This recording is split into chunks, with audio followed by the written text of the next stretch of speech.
Trevor McGill blows away Drake Baldwin, and the Brewers go perfect on the road trip, 6-0. From MLB.com, this is the Morning Lineup Podcast.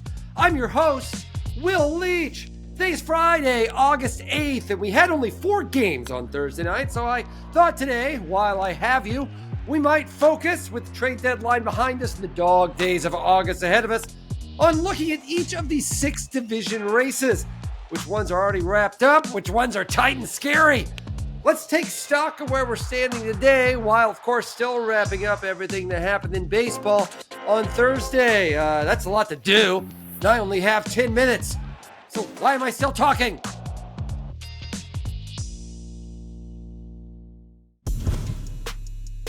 And a high fly ball out to right field.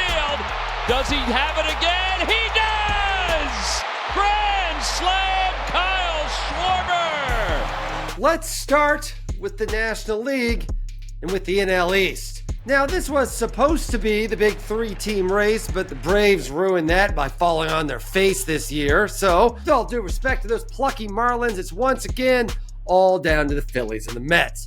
Two teams have been trading the division lead back and forth all season, with the gang from Phillies giving themselves a little elbow room in the last week, thanks largely to the Mets' current 4-game skid that has the Phils up 2.5 games right now. There's plenty of time for that to change, though. They still have 7 games left against each other, including a monster 4-game set starting on Labor Day at Citizens Bank Park. There's a high drive into right field. It is going to be up and over the wall. A home run on the first pitch of the 3rd inning by Christian Yelich, number 21. The other 2 National League races also feature 2 hated rivals battling it out. In the NL Central, the Brewers, well, they have the best record in baseball, as of course we all predicted. Overtaking the Cubs, a team, thanks to Pete Crow Armstrong, Kyle Tucker, Seiya Suzuki, and Michael Busch, might have the best offense in baseball. The Cubs have recovered from a recent skid, but it hasn't really mattered because the Brewers will simply not stop winning.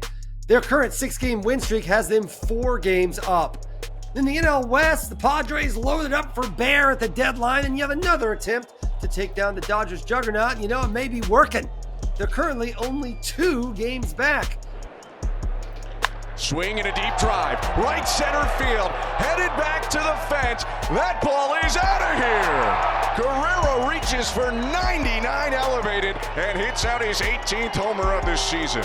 In the American League East, it is truly amazing how much has changed for the Blue Jays in just a year. Right before the deadline last year, it looked like they might trade away Vladimir Guerrero Jr., Bo Bichette, and anything else not nailed down.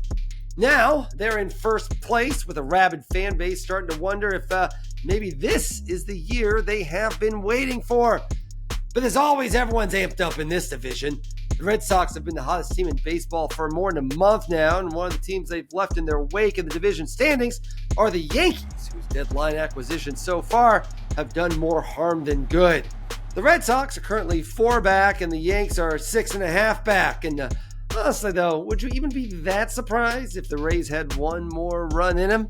It has been since 2016 that a full season didn't end with the Astros winning the AL West, so we probably shouldn't be that surprised they're in first place. But considering all their rotation injuries and the fact that Yordan Alvarez hasn't played since May 2nd, and of course, that Kyle Tucker and Alex Bregman don't play here anymore, it is kind of amazing they're pulling this off. But the Mariners, who brought in Eugenio Suarez and Josh Naylor at the deadline, and the Rangers, who have the best rotation ERA in baseball, are hot on their tails. The M's are 1.5 games back, and the Rangers 4.5. The biggest division lead in the sport belongs to the Tigers, who are 6 up on the Guardians, but Detroit hasn't exactly been tearing it up. They even have a losing record since June.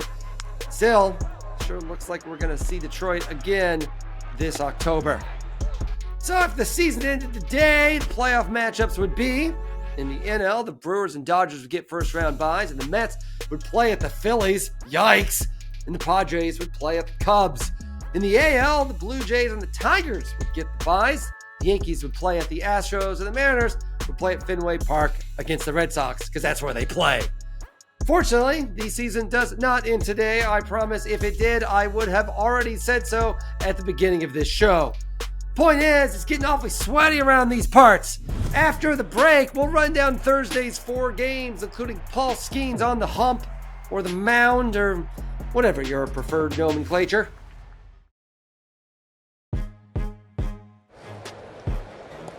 Wow. 100 miles an hour. He's not messing around. Yep. Good luck with that right there. My MLB.com colleague Mike Petriello wrote a terrific piece on Thursday arguing that, for all the hype that inevitably surrounds Paul Skeens, Pirates right-handed phenom may actually be underrated. Seriously. As Mike notes, in his 46 career starts heading into Thursday night, Skeens had a career ERA of 1.99. How good is that? That's the best ERA anyone has put up in their first 46 starts in the live ball era. What he is doing is unprecedented. We have never seen anything like it. And then on Thursday night, he was even better. Skeens struck out 8 and walked none, tossing 6 shutout innings of the Pirates' 7-0 win over the Reds, which means that all-time best ERA Petriello was talking about, it just got lower. So, your official Skeens stats? The ERA is now 1.94 in the season, 1.51 over his last 15 starts, and 1.95 for his career. Skeens is absolutely unbelievable. And again, just getting started.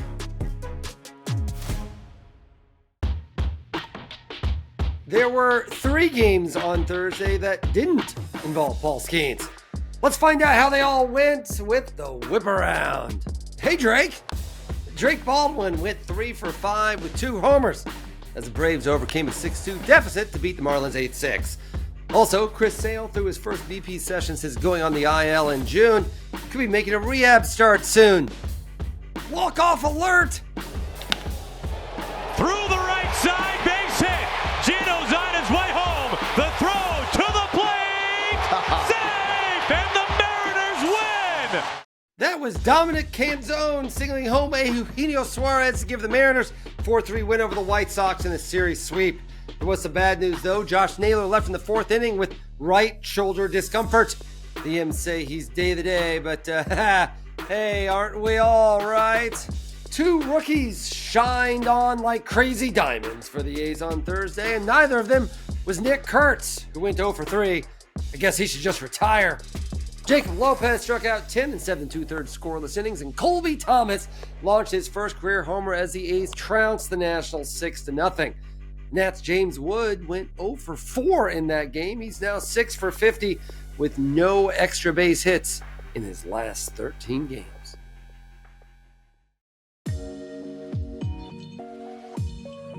You should probably take a nap shortly after you're done listening to this podcast, because we've got an all-timer matchup of Hall of Famers. Chavez Ravine, the Dodgers will send Clayton Kershaw to the mound, and the Blue Jays are countering with Max Scherzer. Between them, the two of them have 6 Cy Youngs, 4 World Series rings, 435 wins, 6,461 strikeouts, and 22,881 batters faced. That's to say, these 2 dudes know what they're doing. The Last Stand of the A's tonight at 10 p.m. Eastern Time on MLB Network and MLB.tv. You can also see baseball history on Saturday by tuning in to MLB Network at 1:15 p.m. Eastern Time to watch the Braves and Marlins play a doubleheader. The baseball history part is getting to watch Jen Powell become the first woman to ever umpire an MLB regular season game. Though, as we all know, if Powell does her job the way we always want umpires to do after the first pitch, we won't notice her at all. Good luck, Jen, and congratulations. And that's all for today's Morning Lineup podcast. Thank you for listening. Please be sure to give us a rating and review and tell everyone you know about this podcast.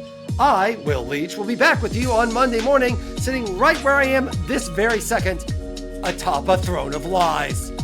I will see you then, or will I?